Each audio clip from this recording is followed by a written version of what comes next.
ত্রিপুরা থেকে প্রথম তেলেঙ্গানায় রাজ্যপাল হিসাবে শপথ গ্রহণ করবেন রাজ্যের প্রাক্তন উপমুখ্যমন্ত্রী জিষ্ণু দেববর্মন।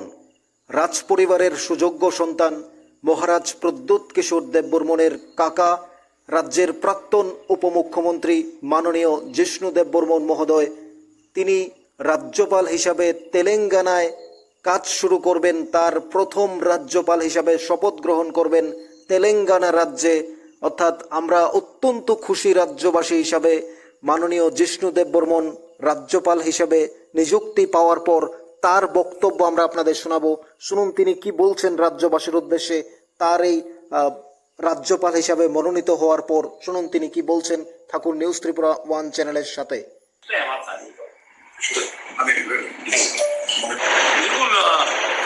আমি বলতে চ্যানেলকে বলেছি, আপনাকে এই কথাই বলবো, প্রত্যেকে আমার এই যে প্রাইম মিনিস্টার ত্রিপুরার জন্য সবসময় special place in the heart of the prime minister প্রত্যেকে। উনি সবসময় আসেন, নির্বাচন সময় আসেন, নির্বাচন ছাড়াও আসেন। এবং আমি যখন মন্ত্রী ছিলাম, আরটি মন্ত্রী ছিলাম বা পাওয়ারের মন্ত্রী ছিলাম, যা চেয়েছি তাই দিয়ে যেতে পারি। এবং ইট ইজ ওয়ান্ডারফুল, মানে এটা ছোট্ট রাজ্যের জন্য এতগুলি হেল্প পেলাম আমার কেন্দ্র থেকে। এবং আজকে দেখুন ৭৫ বছর পরে কিন্তু রাজ্য থেকে দেখুন গভর্নরও হয়ে গেছে, ছিল না আগে তো পদ্মশ্রী ছিল না, একটা রবীন্দ্র পেয়েছিল, আজকে ৫-৬টা ৭টা পদ্মশ্রী হয়েছে। সুতরাং ত্রিপুরাকে একটা পরিচয় দেওয়ার একটা ব্যাপারটা সেটা মোদীজির আমারই হয়েছে। আর উন্নতিও মনে হয় সবচেয়ে বেশি হয়েছে যে মোদীজির শরীর। এই ন্যাশনাল হাইওয়ে হোক, আবাস যোজনায় হোক, জলের কোথায় হোক, ঠিক না, গ্রামীণ বিকাশ। আমি মন্ত্রী ছিলাম, আমি জানি কতটুকু কাজ হয়েছে। ইলেকট্রিসিটিতে কাজ করতে সময় লাগে, ইলেকট্রিসিটি ভালো হয়ে যাবে। 64 বিগুলো আমি 64 বিগুলো সাবসিডি খুলেছিলাম, ঠিক না, অগ্নিগড়ে চালু করতে সময় লাগে। ইলেকট্রিসিটিতেও রাজনীতি হয় না, কিন্তু সেটাও হয়ে যাবে। সুতরাং Tripura is on the road to progress. আর এতে বড় road to progress, and Tripura now known the rest of the country. সেই সারা দেশে ত্রিপুরার একটা নিজস্ব পরিচয় আছে। এখানে যে ছিল না, পদ্ম অ্যাওয়ার্ডই ছিল না, করে দিয়েছে। গভর্নর ছিল না, করে দিয়েছে, ঠিক না। আবাস যোজনায় টিনের ছাদওয়ালা ঘরকে কাঁচা ঘর বলে ডিক্লেয়ার করে দিয়েছে। গ্যাপগুলি ফিল আপ হয়ে গেছে এখন, নো গ্যাপ ইন ত্রিপুরা নাও, ঠিক না। আর আমি তো ভাবি এখানে আমি কাজ করছি মন্ত্রী হিসেবে 5টি বছর। আর বেশ আমার হাতে বড় বড় ডিপার্টমেন্টগুলো আমার হাতে ছিল। ফাইন্যান্সই বলুন, প্ল্যানিং বলুন, কোঅর্ডিনেশন বলুন, পাওয়ার বলুন, আর্থিক পঞ্চায়েত, সবচেয়ে আমার হাতে ছিল। খুব ভালো কাজ আছে, সবচেয়ে মাঝে মাইলস্টোন আছে। ছোট ডিপার্টমেন্ট কি বলে, সায়েন্স এন্ড টেকনোলজি, সেখানেও মাইলস্টোন আছে।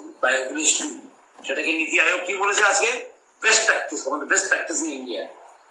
সেটাকে হয়তো ন্যাশনাল প্রজেক্ট করে নেয়। সুতরাং আমি যখন যাবো গভর্নর হয়ে কি বলে তেলেঙ্গানায়, আমার অভিজ্ঞতাগুলি আমি শেয়ার করতে পারবো যে আছে মুখ্যমন্ত্রীর সঙ্গে মিলেমিশে কাজ করা। ইলেকটেড গভর্নমেন্ট আছে এখানে না, ডেমোক্রেটিক গভর্নমেন্ট। আমি সেখানকার কনস্টিটিউশন সরকার চলে, সেটা আমার কাজ।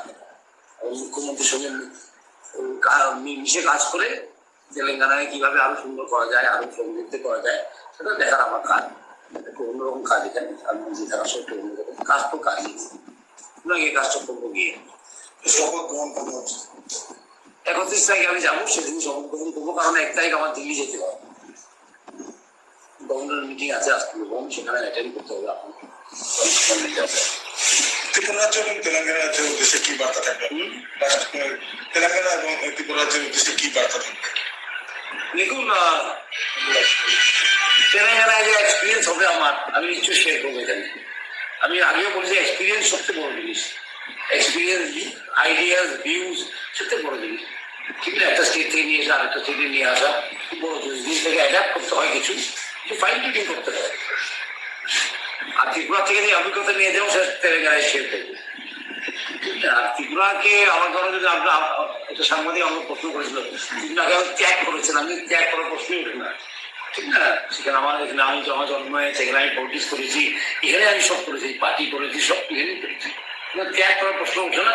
কাজ করতে যেতে হয়, ঠিক না। আমাদের সেনাবাহিনী তো বর্ডারে যেতে হয়। আমরা তো এখান থেকে আর ভ্রমণে যাবো, ভালো জায়গায় যাবো, আর ভ্রমণ থাকতে হবে। সেনাবাহিনীর চাকরি করে ওরা কোথায় যায়? যেখানে থাকে সেখানে যেতে হবে। কাজ করতে হয়, বিভিন্ন রকমের কাজ, মন্ত্রীর কাজ, কোনো সাংগঠনিক এদের কাজ, কোনো সাংগঠনিক সংগঠনের কাজ করেছি আমরা আগে, ঠিক না? বিজেপি সংগঠনের কাজও করেছি আমি তৃণমূল স্তর থেকে। বিজেপি যখন ছিল না তখন বিজেপি মন্ডল বানিয়েছি, চার দোকানে বসে বসে মন্ত্রী হলাম, আমি গভর্নর হচ্ছি, বিভিন্ন রকমের কাজ। আর আমি ভাবি এটা জীবনটাকে আরো সমৃদ্ধ করে, বিভিন্ন রকমের এক্সপিরিয়েন্স জীবনটাকে আরো সুন্দর করে, জীবনটাকে কি বলে বিভিন্ন রঙে তাইয়ে দেয়, সেটাকে খুব সুন্দর, খুব সুন্দর জীবনটা এমনই হওয়া উচিত, ঠিক না? যখন পার্টি করেছিলাম মানুষ এসেছিল আমাদের, দাদা কি বিজেপি পার্টি করে, সিপিএম করে, কংগ্রেস করে, উনি কোথায় থেকে রাজবাড়ির ছেলে গিয়ে বিজেপি পার্টি করছে।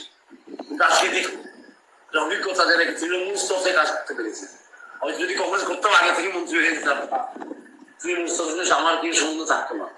কিন্তু বিজেপি করাতে আমার এমন আমি সব তৃণমূল স্তরের লোককে চিনি, তৃণমূলে কিভাবে কাজ করতে হয় না, গিয়ে গ্রাসরুট লেভেলে কিভাবে কাজ করতে হয় সেটা আমি জানি, ঠিক না? আর এখানে এতদিন পুরানো সরকার আমরা জীবনে আমরা প্রায় উধাও করে দিয়েছি 2018-তে, ঠিক না? ইলেকশন করতে শিখিয়ে নিয়েছি। এই জীবনে যত চলতে থাকে তত শিখতে থাকে, শেখার তো আর শেষ নেই না? The more you experience, the more you learn. Are learning process কোনো শেষ হয়নি। সুতরাং আমি তো বলি এই যে গভর্নরের কাজটা আমার জন্য একটা লার্নিং প্রসেস। একটা বড় স্টেটে কিভাবে সরকার চলে, কি স্কিমগুলি চলে, কিভাবে উন্নতি করেছে ওরা, কি নিয়ে আসা যায় ত্রিপুরাতে, আর ত্রিপুরা থেকে কি নিয়ে যেতে পারি আমি তেলেঙ্গানা, সেটা একটা কি বলে একটা খুব আদান প্রদান ছোট স্টেট বড় স্টেটের মধ্যে কেউ করা যায়, সেটা আমি দেখতে খুব ইন্টারেস্টিং লাগে। তাই কথা বলি।